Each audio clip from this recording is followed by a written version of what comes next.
Hello everybody, and welcome to this first episode of the Kameo Elements of Power developer commentary.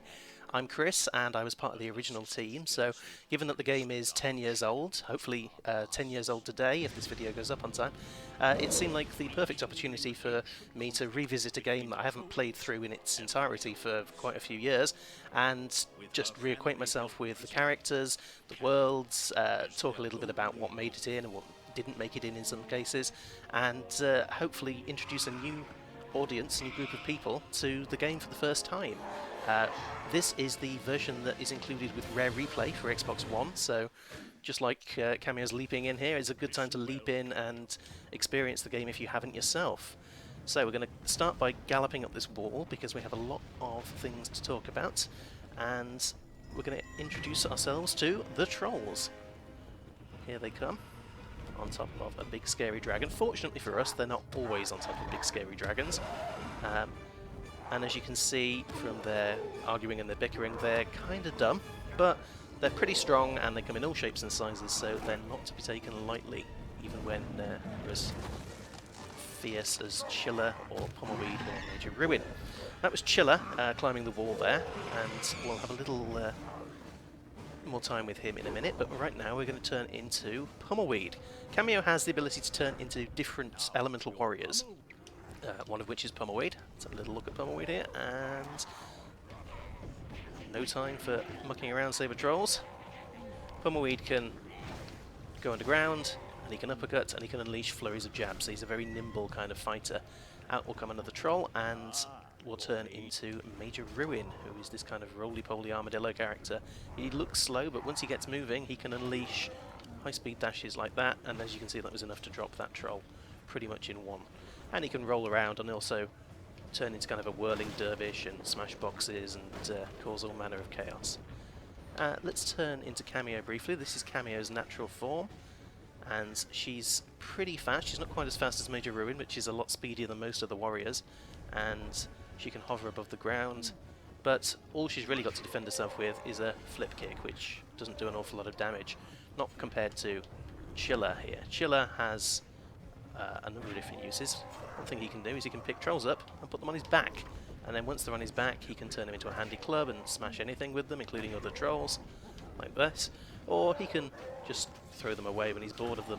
If he doesn't have trolls on his back, he can also use ice spikes to attack from a distance, so he's the go-to warrior if you want some ranged combat. And as you can see, I've managed to fill up a bar there and bring in warrior focus, which we'll talk more about in a moment. For now though, this is Kameo Elements of Power. It's all about using your warriors in different combinations to make it through the game. And in this instance, we're going to turn back into Major Ruin because his dash can help us get up this ramp, and we can continue into Thorn's castle. Kameo is an adventure game at its heart. There's some platforming in there, there's some RPG style sort of side quests to go through and upgrade your characters, give them different abilities, which we'll see more of later. But at its heart, it's a big old grand adventure. And it begins here at Thorn's rather forbidding castle. Quite why we're here is something we'll get to shortly. Right now we're going to rattle on through using Major Ruin to get over these ramps, take out these nasty little bugs, in theory at least. There we go. And have a look at our first kind of variant trolls. Over here, looking much scrawnier than the others, is a shell troll. He's not one for fighting really, so instead as he approaches, or as we approach him, he goes and hides under his shell and sticks spikes out in an attempt to hope that maybe we'll get bored and go away, but we're not going to get bored and go away. We're going to wait until he stops, then we're going to flip his shell off of him with Pummleweed and smack him about a bit, because we don't like trolls around here. This guy has arm shields on, which means Pummleweed can't break them, but if I turn into Major Ruin, while he's busy throwing grenades at me, I can smash his arm shields with a hit, and now he's easy prey for Pummleweed. You'll notice that as I attack trolls, the bar at the top of the screen fills up, and that's what allows us to get into warrior focus. If I can keep up the assault, everything goes into slow motion, except for me, and then I can start switching between warriors, really smack these guys about, so Major Ruin, deal a bit of damage there, and there we go. As long as I keep the combo up, we can keep staying in warrior focus. And then when I let up, or when all the trolls are dead, the combo ends. Warrior focus is a really useful way of dealing with large gangs of trolls, but it won't always guarantee success. Over here, for example, we have a completely different type of troll. Now, whenever I see people doing Let's Plays and guides online, they tend to try and take that guy out using Pummelweed. That is a bad thing to do because he's on fire, and as all professional gardeners will tell you, as you can see here, Pummelweed going on fire causes you to lose health very quickly indeed. But rocks don't mind fire so much, so as Major Ruin, being the rock type, we can more easily deal with this guy. We can take him over here, we can sort of try and hurl him off this cliff using the Whirling Dervish move, but that's a bit random. Or if we really wanted to be risky, we could take him out with Chilla's Ice Spikes from a distance, except he's going to go and hide behind this ball, so instead we can try picking him up from over here. Even though he's on Chilla's back, he's not going to cause Chillas to go on fire, and then we just throw him out over this cliff. So that's a good way to get rid of those guys. Do not use Pummelweed, you'll end up burning yourself to death, and only you can prevent Pummelweed fires. Let's press on through Thorn's castle. We're going to use Major Ruin to get up to this high pipe. Out of the way, nasty bug thing. And we'll move back outside again. There's another fire imp in this crate here, but we don't need to worry about him. Let's just push right past him and head outside for a breath of, well, not so fresh air, but at least it's, we're outside again, and we get to meet the bull trolls. These guys live in large metal balls. Why do they live in large metal balls? What possible use could it serve them? We don't know. But what we do know is that we can knock them around using Major Ruin and throw them either into the pit of lava in the middle of the room, or, pro tip, it's easier just to knock them off the edge. There's 3 more over here. Fortunately, they tend to get exhausted fairly quickly, so we'll smack into them, cause them to curl up, and then knock them out like so many hostile billiard balls. Thank you. Let's probably put this guy in the lava. No, it's a sign I haven't played this game in quite a long time. Let's drop him over the edge instead. That's what we wanted to do all along. There we go, the gate has opened, and this is a good example of having to combine your warriors, because although only Chilla can strike the jewel and cause the gate to go up, he's too big to fit underneath, so instead Pummelweed's going to need to be the one who kind of limbos under the gate there and progresses. So, as we go across this collapsing bridge, it's a good time to talk a little bit about the development of Kameo.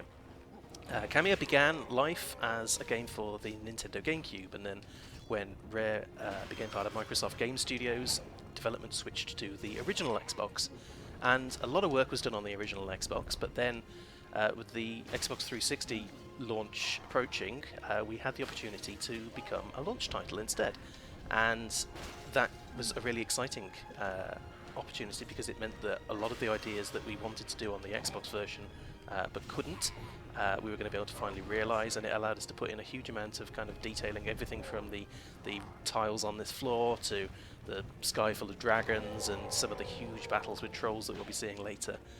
Really benefited from the power of the Xbox 360. And let's take Major Ruin up into this burning tower as we head up to the next fight. Oh, actually, let's stop a little, because you stay over there out of the way while we do this. Don't bother us. There's a cannon troll there, which could cause us grief, so we're going to drop a chandelier on him instead, and we'll allow Kameo just to daintily make her way across the bridge. Major Ruin can smash through these boxes as well, but I prefer to take Kameo out for a spin. Let's keep heading up the tower here. And as we get to the top, we'll need to avoid these bombs, but all it takes with this guy is one kick causes his cannon to go off, and he is no longer a problem. So earlier on we saw a shell troll, and you'll notice there's a couple of shells up here as well, which is good because we're about to face some slightly overwhelming odds, but Pummelweed has a trick or two up his sleeve. So if we head over to these shells, avoiding the horde of trolls. Ow, ow, ow. That was some terrible avoiding. If we go under the shell, Pummelweed can take control of it himself, and he can start smacking people around with it. And then, eventually, we can take it over to the edge and drop them into the abyss, which will become important momentarily. Right, time to take out these guys. Let's get into warrior focus. There's another fire imp around somewhere as well, and I don't like the fact that I can't see him. Where's he gone? Ah, there he is.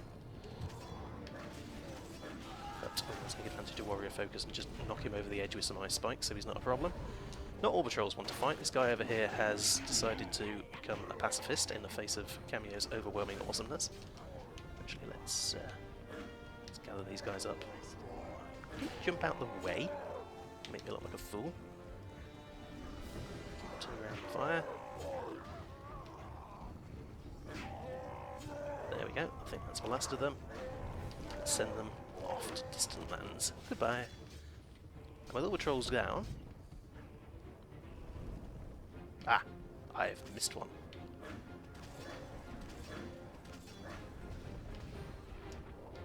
Yeah, he's another coward. He's not going to come over here, so we're going to have to go and teach him the error of his ways. I'll teach you to hide.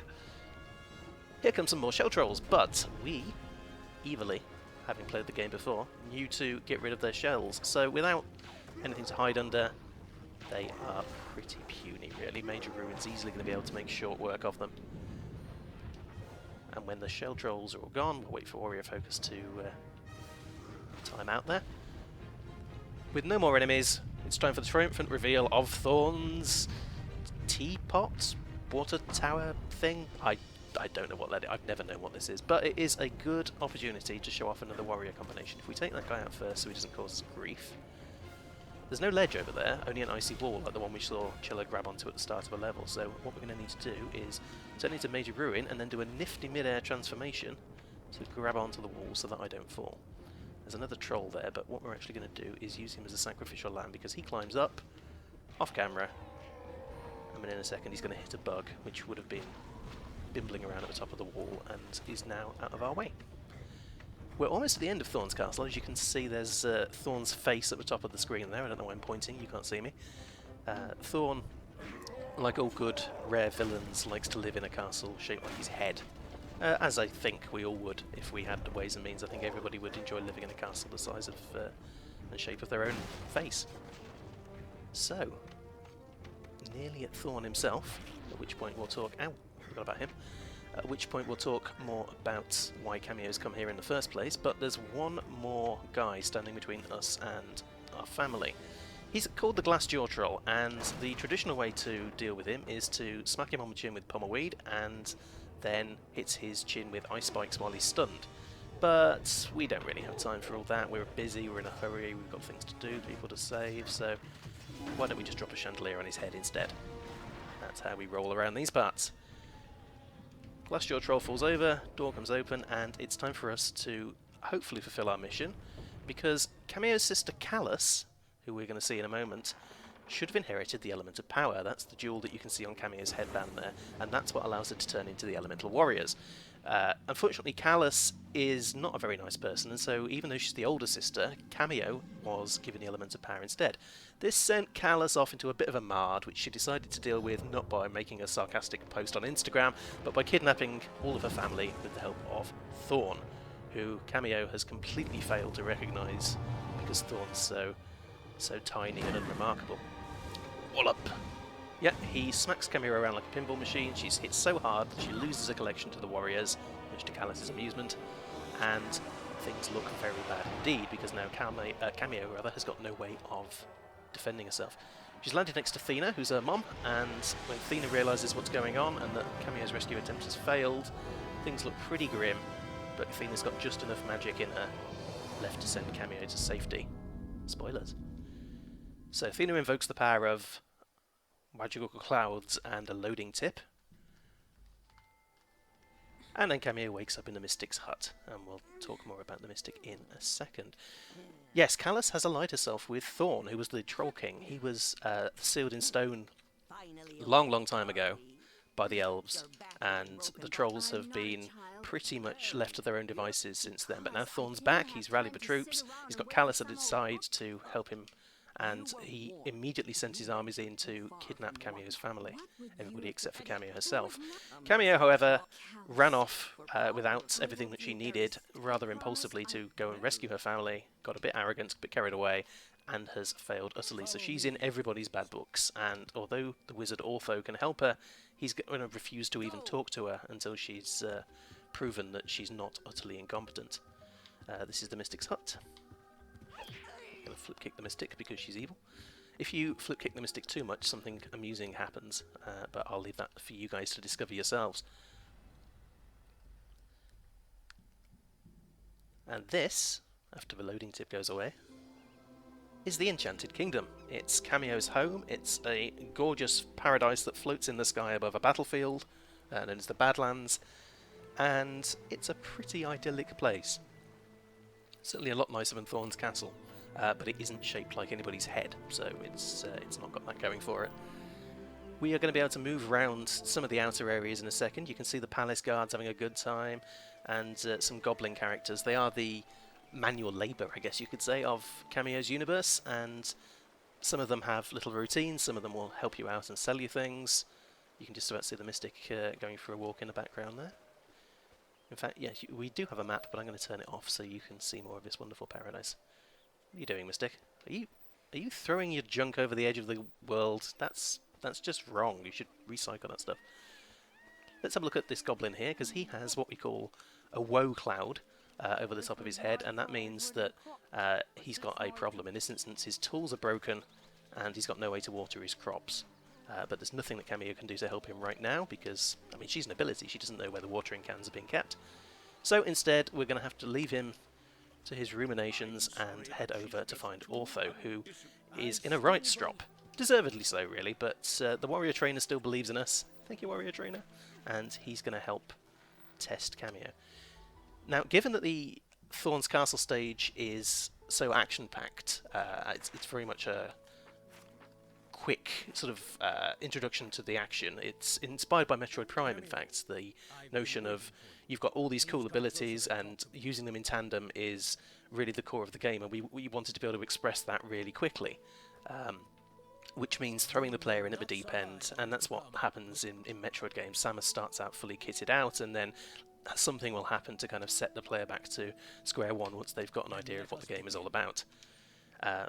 This is some, what I would call secondary feature training. It's things that you might not needed to have used to get through Thorn's Castle, things like Kameo herself, being able to look around in first person, and it's things that, when we put the game into user testing, quite a few people actually missed. They didn't know that you could do this stuff, so as part of the plot we decided to include them in the warrior trainer's testing. Ortho's not willing to come and speak to Kameo until we complete this ritual, these trials, so we're going to have to play the game if we want his help. So even though you've seen Kameo hovering, look at me, I can hover! And we rattle through the training at a fairly quick pace. It doesn't take very long. And it does introduce us to a few goodies as well, so after we flip kick the warrior trainer... The warrior trainer was a character added just for the 360 version, in fact. He wasn't in the original Xbox game, so he's the newbie of the group. We get introduced to some runes. We could have taken those from the Mystic's Hut as well, but that introduces us to our currency, and our reward is the first elixir of life. There are 12 of these, and as you can see, when Kameo drinks it, her health bar goes up by a little amount, and she really likes the taste of them. It's not quite giving her wings, because she's already got wings, but it's certainly a pick-me-up. Right, Ortho's had enough. Enough tutorial, he says, and Kameo is finally reunited with the Wotnot Book, which Ortho has managed to get himself stuck in. So that's kind of embarrassing for him. The Wotnot Book is a counterpoint to the element of power. It's what the elemental warriors are stored in, and the reason that Kameo has lost all of her warriors was because she didn't take the book with her when she went to Thorn's Castle. So the connection got weaker and weaker, and eventually snapped when Thorn did his thing. As you can see, night has fallen. We're supposed to go back to the Mystic. Most of the goblins have routines. Some of the ones with woe clouds will tend to stand where they are, because if you do know how to help their problem, you don't want to go trekking around looking for them. But other characters in the game will go home, go to bed, go to the local pub if there is one. There's lots of things that they can do just to make the place feel lively. So we'll have some bickering between the Mystic and Ortho, which we're going to rattle through, because we have places to be and things to do.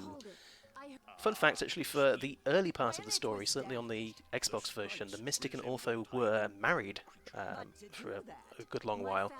That was something that we undid, and as we learn more about the Mystic, you'll see why that was done. That decision was reversed, but they keep the bickering. And the Mystic now is going to use her crystal eye. She's going to show us this tale of the tale of the Shadow Trolls, and the fact that they have kidnapped the elemental warriors, or technically the elemental sprites as they are known, because when they're separated from the Wotnot Book, as these guys have been, they revert to these kind of cute, tiny baby creatures. Easy prey for the Shadow Trolls. So, where are the Shadow Trolls? When could they possibly have done all this? Where are they going to be? How are we going to find them? Well, it's a long quest, so we'll get going right away. Oh look, there's one. Yes. First Shadow Troll, through crazy random happenstance, happens to be about 10 feet away, but that's okay. Kameo's had a lot of bad luck today, so I don't think anyone's going to begrudge her this small piece of good fortune. So we're going to head straight off after it and head into the mysterious Shadow Realm. Actually, there is a plot-related reason for this Shadow Well being in the Enchanted Kingdom, and that is that the Shadow Trolls were Thorn's lieutenants back in the day. They're his top henchmen, and when Thorn got turned to stone, the Shadow Trolls were rounded up by the elves and thrown into this sort of hellish, netherworld, ethereal Shadow Realm as their punishment. So that was where they were going to be locked up for all time, and over the ages they have been turned into these nasty shadow creatures. So that explains why there's one in Athena's back garden. Unfortunately, because the Shadow Trolls are made of shadow... Yes, thank you, Arthur. I'll do the explaining around here. Kameo can't do a huge amount to hurt them. This one's just standing there and mocking her. But the Nether Shadow Realm is also... What's called a Nether? This is not Minecraft. The Shadow Realm is full of these lost souls, which if Kameo flip kicks one, she can wear it as a hat. There's a good life tip for you. When you defeat your enemies, wear them on your head. And then, by throwing the energy at the Shadow Troll, she's able to hit it and cause it to collapse in an overdramatic fashion and release little Pummleweed in his elemental sprite form. There he is. Isn't he adorable, everybody? Yeah, look at him. La la la la la la la. Oh, he's stopped. Sorry, Pummleweed, didn't mean to bore you. We'll pick you up then and get on with the game, shall we? Yes. Actually, on the Xbox version, the original Xbox version, when you rescued the elemental sprites, you didn't automatically get them back in their warrior form. You actually had to transform into them as a cute, kind of vulnerable baby and go looking for food that they needed, elemental grubs, and then only when you'd eaten enough grubs would they do what you're seeing now and transform back into their adult form again. Ultimately, though, in a game that's about combat and exploration in equal measure, it felt like a little bit of a down moment. It felt like you just completed a task to get your elemental sprite back, and you wanted the reward. You wanted the warrior right away to be able to see all the things it could do. So instead, you get them back in their full adult form. We are going to put Pummleweed onto one of the face buttons, and then we're going to be introduced to the notion of elemental fruits. There are 100 of these in the game, and you can use them to upgrade warrior abilities.